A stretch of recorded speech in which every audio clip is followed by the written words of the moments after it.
اعوذ باللہ من الشیطان الرجیم بسم اللہ الرحمن الرحیم سبحان اللہ وبحمدہ سبحان اللہ العظیم وبحمدہ استغفر اللہ وإلہکم الہ واحد لا الہ الا الرحمن الرحیم اللہم صلی علی محمد وعلی آل محمد کما صلیت علی ابراہیم وعلی آل ابراہیم انک حمید مجید اللہم بارک علی محمد وعلی آل محمد کما بارکت علی ابراہیم وعلی آل ابراہیم انک حمید مجید رب اشرح لی صدری ویسر لی امری واحلل عقدۃ من لسانی یفقہوا قولی۔ السلام علیکم ورحمۃ اللہ وبرکاتہ۔ سورہ الانعام کا ترجمہ بیان کیا جا رہا ہے آیت نمبر 51 سے لے کر آیت نمبر 100 تک۔ شروع اللہ کے نام سے جو بڑا مہربان نہایت رحم کرنے والا ہے۔ اور جو لوگ خوف رکھتے ہیں کہ اپنے پروردگار کے روبرو حاضر کیے جائیں گے اور جانتے ہیں کہ اس کے سوا نہ تو ان کا کوئی دوست ہوگا اور نہ سفارش کرنے والا، ان کو اس قرآن کے ذریعے نصیحت کرو تاکہ پرہیزگار بنیں۔ اور جو لوگ صبح و شام اپنے پروردگار سے دعا کرتے ہیں اور اس کی ذات کے طالب ہیں، ان کو اپنے پاس سے مت نکالو، ان کے حساب اعمال کی جواب دہی تم پر کچھ نہیں اور تمہارے حساب کی جواب دہی ان پر کچھ نہیں، بس ایسا نہ کرنا، اگر ان کو نکالو گے تو ظالموں میں ہو جاؤ گے۔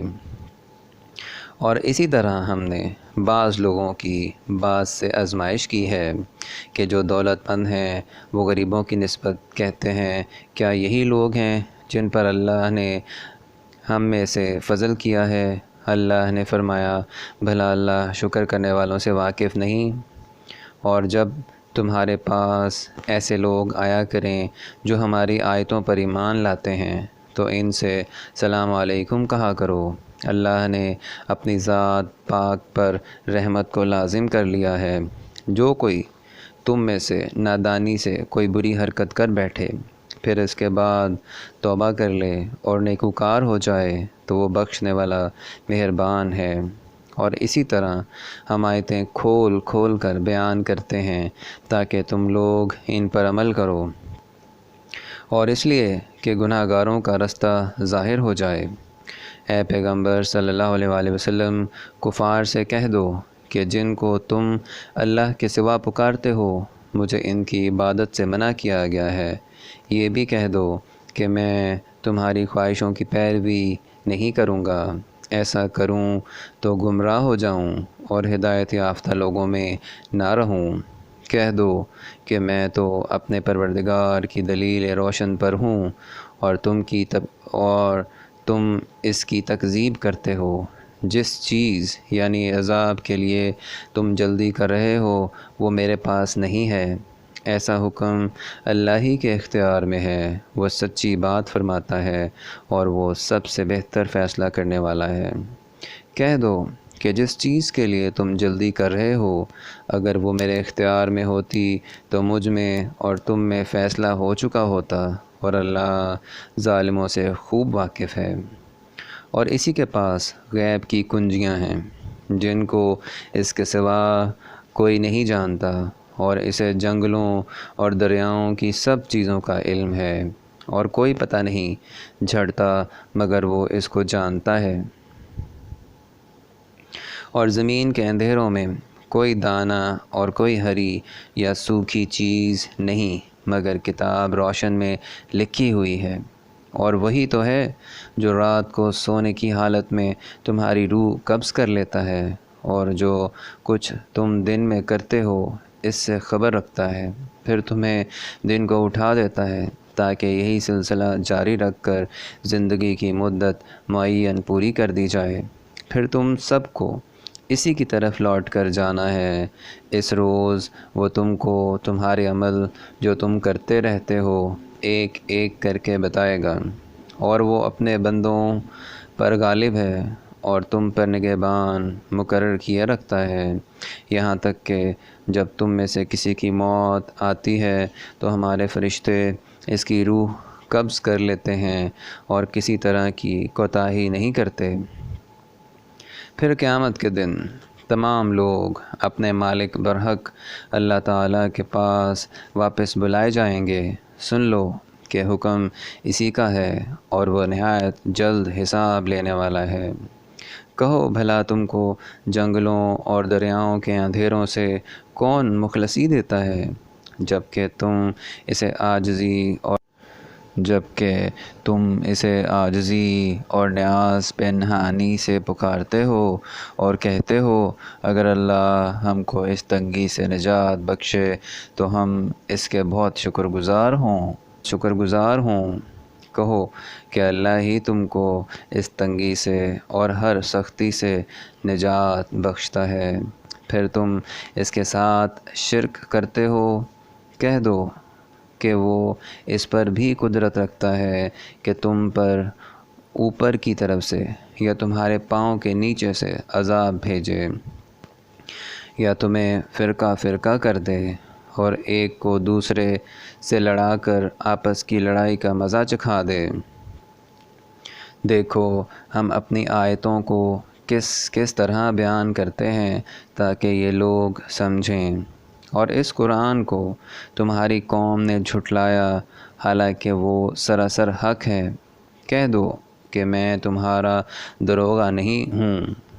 ہر خبر کے لیے ایک وقت مقرر ہے اور تم کو عنقریب معلوم ہو جائے گا، اور جب تم ایسے لوگوں کو دیکھو جو ہماری آیتوں کے بارے میں بیہودہ بکواس کر رہے ہیں تو ان سے الگ ہو جاؤ یہاں تک کہ وہ اور باتوں میں مصروف ہو جائیں، اور اگر یہ بات شیطان تمہیں بھلا دے تو یاد آنے پر ظالم لوگوں کے ساتھ نہ بیٹھو، اور پرہیزگاروں پر ان لوگوں کے حساب کی کچھ بھی جواب دہی نہیں، ہاں نصیحت تاکہ وہ بھی پرہیزگار ہوں۔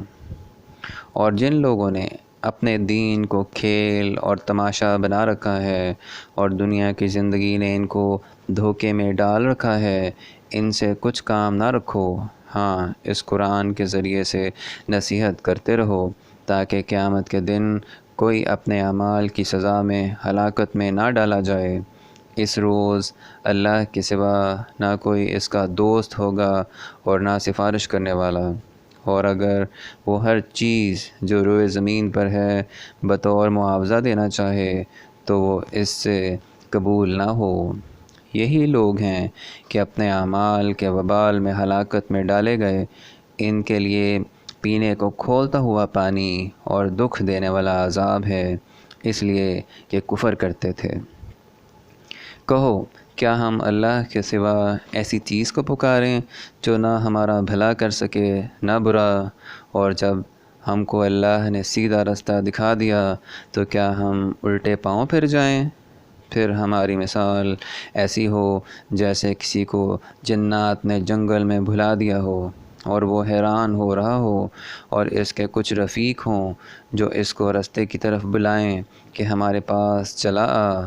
کہہ دو کہ رستہ تو وہی ہے جو اللہ نے بتایا ہے، اور ہمیں تو یہ حکم ملا ہے کہ ہم اللہ رب العالمین کے فرمانبردار ہوں، اور یہ بھی کہ نماز پڑھتے رہو اور اس سے ڈرتے رہو، اور وہی تو ہے جس کے پاس تم جمع کیے جاؤ گے، اور وہی تو ہے جس نے آسمانوں اور زمین کو تدبیر سے پیدا کیا ہے، اور جس دن وہ فرمائے گا کہ ہو جا تو حشر برپا ہو جائے گا، اس کا ارشاد برحق ہے، اور جس دن سور پھونکا جائے گا اس دن اسی کی بادشاہت ہوگی، وہی پوشیدہ اور ظاہر سب کا جاننے والا ہے، اور وہی دانا اور خبردار ہے۔ اور وہ وقت بھی یاد کرنے کے لائق ہے جب ابراہیم علیہ السلام نے اپنے باپ آزر سے کہا تم کیا بتوں کو معبود بناتے ہو؟ میں دیکھتا ہوں کہ تم اور تمہاری قوم صریح گمراہی میں ہو۔ اور ہم اس طرح ابراہیم علیہ السلام کو آسمانوں اور زمین کے عجائبات دکھانے لگے تاکہ وہ خوب یقین کرنے والوں میں ہو جائیں۔ یعنی جب رات نے ان کو پردہ تاریکی سے ڈھانپ لیا تو آسمان میں ایک ستارہ نظر پڑا، کہنے لگے یہ میرا پروردگار ہے۔ جب وہ غائب ہو گیا تو کہنے لگے کہ مجھے غائب ہو جانے والے کو تو پسند نہیں۔ پھر جب چاند کو دیکھا تو چمک رہا ہے تو کہنے لگے یہ میرا پروردگار ہے، لیکن جب وہ بھی چھپ گیا تو بول اٹھے کہ اگر میرا پروردگار مجھے سیدھا رستہ نہیں دکھائے گا تو میں ان لوگوں میں ہو جاؤں گا جو بھٹک رہے ہیں۔ پھر جب سورج کو دیکھا کہ جگمگا رہا ہے تو کہنے لگے میرا پروردگار یہ ہے، یہ سب سے بڑا ہے، مگر جب وہ بھی غروب ہو گیا تو کہنے لگے لوگو جن چیزوں کو تم اللہ کا شریک بناتے ہو میں ان سے بیزار ہوں، میں نے سب سے یکسو ہو کر اپنے تئیں اسی ذات کی طرف متوجہ کیا جس نے آسمانوں اور زمین کو پیدا کیا ہے، اور میں مشرکوں میں سے نہیں ہوں۔ اور ان کی قوم ان سے بحث کرنے لگی تو انہوں نے کہا تم مجھ سے اللہ کے بارے میں کیا بحث کرتے ہو؟ اس نے تو مجھے سیدھا رستہ دکھا دیا ہے، اور جن چیزوں کو تم اس کا شریک بناتے ہو میں ان سے نہیں ڈرتا، ہاں جو میرا پروردگار کچھ چاہے۔ میرا پروردگار اپنے علم سے ہر چیز پر احاطہ کیے ہوئے ہے، کیا تم خیال نہیں کرتے؟ بھلا میں ان چیزوں سے جن کو تم اللہ کا شریک بناتے ہو کیوں کر ڈروں، جبکہ تم اس سے نہیں ڈرتے کہ اللہ کے ساتھ شریک بناتے ہو جس کی اس نے کوئی سند نازل نہیں کی۔ اب دونوں فریق میں سے کون سا فریق امن اور جمعیت خاطر کا مستحق ہے؟ اگر سمجھ رکھتے ہو تو بتاؤ۔ جو لوگ ایمان لائے اور اپنے ایمان کو شرک کے ظلم سے مخلوط نہیں کیا ان کے لیے امن اور جمعیت خاطر ہے، اور وہی ہدایت پانے والے ہیں۔ اور یہ ہماری دلیل تھی جو ہم نے ابراہیم علیہ السلام کو ان کی قوم کے مقابلے میں عطا کی تھی، ہم جس کے چاہتے ہیں درجے بلند کر دیتے ہیں، بے شک تمہارا پروردگار دانا اور خبردار ہے۔ اور ہم نے ان کو اسحاق اور یعقوب بخشے اور سب کو ہدایت دی، اور پہلے نوح کو بھی ہدایت دی تھی۔ ان کی اولاد میں سے داؤد اور سلیمان اور ایوب اور یوسف اور موسیٰ اور ہارون کو بھی، اور ہم نیک لوگوں کو ایسا ہی بدلہ دیا کرتے ہیں۔ اور زکریا اور یحییٰ اور عیسیٰ اور الیاس علیہ السلام کو بھی، یہ سب نیکوکار تھے۔ اور اسماعیل علیہ السلام اور الیسع علیہ السلام اور یونس علیہ السلام اور لوط کو بھی، اور ان سب کو جہان کے لوگوں پر فضیلت بخشی تھی، اور بعض کو ان کے باپ دادا اور اولاد اور بھائیوں میں سے بھی، اور ان کو برگزیدہ بھی کیا تھا اور سیدھا رستہ بھی دکھایا تھا۔ یہ اللہ کی ہدایت ہے، اس پر اپنے بندوں میں سے جسے چاہے چلائے، اور اگر وہ لوگ شرک کرتے تو جو عمل وہ کرتے تھے سب ضائع ہو جاتے۔ یہ وہ لوگ ہیں جن کو ہم نے کتاب اور حکم شریعت اور نبوت عطا فرمائی تھی۔ اگر یہ کفار ان باتوں سے انکار کریں تو ہم نے ان پر ایمان لانے کے لیے ایسے لوگ مقرر کر دیے ہیں کہ وہ ان سے کبھی انکار کرنے والے نہیں۔ یہ وہ لوگ ہیں جن کو اللہ نے ہدایت دی تھی، تو تم انہی کی ہدایت کی پیروی کرو۔ کہہ دو کہ میں تم سے اس قرآن کا صلہ نہیں مانگتا، یہ تو جہان کے لوگوں کے لیے محض نصیحت ہے۔ اور ان لوگوں نے اللہ کی قدر جیسے جاننی چاہیے تھی نہ جانی، جب انہوں نے کہا کہ اللہ نے انسان پر وحی اور کتاب وغیرہ کچھ بھی نازل نہیں کیا۔ کہو کہ جو کتاب موسیٰ علیہ السلام لے کر آئے تھے اسے کس نے نازل کیا تھا؟ جو لوگوں کے لیے نور اور ہدایت تھی، اور جسے تم نے علیحدہ علیحدہ اوراق پر نقل کر رکھا ہے۔ ان کے کچھ حصے کو تو ظاہر کرتے ہو اور اکثر کو چھپاتے ہو، اور تم کو وہ باتیں سکھائی گئیں جن کو نہ تم جانتے تھے اور نہ تمہارے باپ دادا۔ کہہ دو اس کتاب کو اللہ ہی نے نازل کیا تھا، پھر ان کو چھوڑ دو کہ اپنے بیہودہ بکواس اس میں کھیلتے رہیں۔ اور ویسی ہی یہ کتاب ہے جسے ہم نے نازل کیا ہے بابرکت، جو اپنے سے پہلی کتابوں کی تصدیق کرتی ہے، اور جو اس لیے نازل کی گئی ہے کہ تم مکے اور اس کے آس پاس کے لوگوں کو آگاہ کر دو، اور جو لوگ آخرت پر ایمان رکھتے ہیں وہ اس کتاب پر بھی ایمان رکھتے ہیں، اور وہ اپنی نمازوں کی پوری خبر رکھتے ہیں۔ اور اس سے بڑھ کر ظالم کون ہوگا جو اللہ پر جھوٹ افطرا کرے یا یہ کہے کہ مجھ پر وحی آئی ہے حالانکہ اس پر کچھ بھی وحی نہ آئی ہو، اور جو یہ کہے کہ جس طرح کی کتاب اللہ نے نازل کی ہے اس طرح کی میں بھی بنا لیتا ہوں، اور کاش تم ان ظالم یعنی مشرک لوگوں کو اس وقت دیکھو جب موت کی سختیوں میں مبتلا ہوں اور فرشتے ان کی طرف عذاب کے لیے ہاتھ بڑھا رہے ہوں کہ نکالو اپنی جانیں۔ آج تم کو ذلت کے عذاب کی سزا دی جائے گی، اس لیے کہ تم اللہ پر جھوٹ بولا کرتے تھے اور اس کی آیتوں سے سرکشی کرتے تھے۔ اور جیسا کہ ہم نے تم کو پہلی دفعہ پیدا کیا تھا ایسا ہی آج اکیلے اکیلے ہمارے پاس آئے، اور جو مال و متاع ہم نے تمہیں عطا فرمایا تھا وہ سب اپنی پیٹھ پیچھے چھوڑ آئے، اور ہم تمہارے ساتھ تمہاری سفارشیوں کو بھی نہیں دیکھتے جن کی نسبت تم خیال کرتے تھے کہ وہ تمہارے شفیع اور ہمارے شریک ہیں۔ آج تمہارے آپس کے سب تعلقات منقطع ہو گئے، اور جو دعوے تم کیا کرتے تھے سب جاتے رہے۔ بے شک اللہ ہی دانے اور گٹھلی کو پھاڑ کر ان سے درخت وغیرہ اگاتا ہے، وہی جاندار کو بے جان سے نکالتا ہے، اور وہی بے جان کا جاندار سے نکالنے والا ہے۔ یہی تو اللہ ہے، پھر تم کہاں بہکے پھرتے ہو؟ وہی رات کے اندھیرے سے صبح کی روشنی پھاڑ نکالتا ہے، اور اسی نے رات کو معجب آرام ٹھہرایا اور سورج اور چاند کو ذرائع شمار بنایا ہے۔ یہ اللہ کے مقرر کیے ہوئے اندازے ہیں جو غالب اور علم والا ہے۔ اور وہی تو ہے جس نے تمہارے لیے ستارے بنائے تاکہ جنگلوں اور دریاؤں کے اندھیروں میں ان سے رستے معلوم کرو۔ عقل والوں کے لیے ہم نے اپنی آیتیں کھول کھول کر بیان کر دی ہیں۔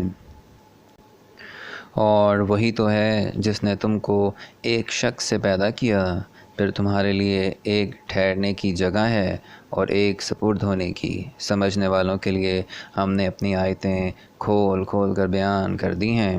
اور وہی تو ہے جو آسمان سے مینہ برساتا ہے، پھر ہم نے ہی جو مینہ برساتے ہیں اس سے ہر طرح کی روئیدگی اگاتے ہیں، پھر اس میں سے سرسبز کونپلیں نکالتے ہیں، اور ان کو کونپلوں میں سے ایک دوسرے کے ساتھ جڑے ہوئے دانے نکالتے ہیں، اور کھجور کے گابے بھی، اور کھجور کے گابے میں سے لٹکتے ہوئے گچھے، اور انگوروں کے باغ، اور زیتون اور انار جو ایک دوسرے سے ملتے جلتے بھی ہیں اور نہیں بھی ملتے۔ یہ چیزیں جب پھلتی ہیں تو ان کے پھلوں اور جب پکتی ہیں تو ان کے پکنے پر نظر کرو۔ ان میں ان لوگوں کے لیے جو ایمان لاتے ہیں اللہ کی قدرت کی بہت سی نشانیاں ہیں، اور ان لوگوں نے جنوں کو اللہ کا شریک ٹھہرایا حالانکہ ان کو اسی نے پیدا کیا، اور بے سمجھے جھوٹ بہتان اس کے لیے بیٹے اور بیٹیاں بنا کھڑی کیں۔ وہ ان باتوں سے جو اس کی نسبت بیان کرتے ہیں پاک ہے، اور اس کی شان ان سے بلند ہے۔ یہاں تک سورہ الانعام کا ترجمہ آیت نمبر 100 تک بیان کر دیا گیا ہے۔ اگر اس میں کوئی غلطی ہو جائے تو ہم اللہ تعالیٰ سے معافی چاہتے ہیں، اور دعا ہے کہ اللہ تعالیٰ ہماری ہدایت فرمائے۔ آمین یا رب العالمین۔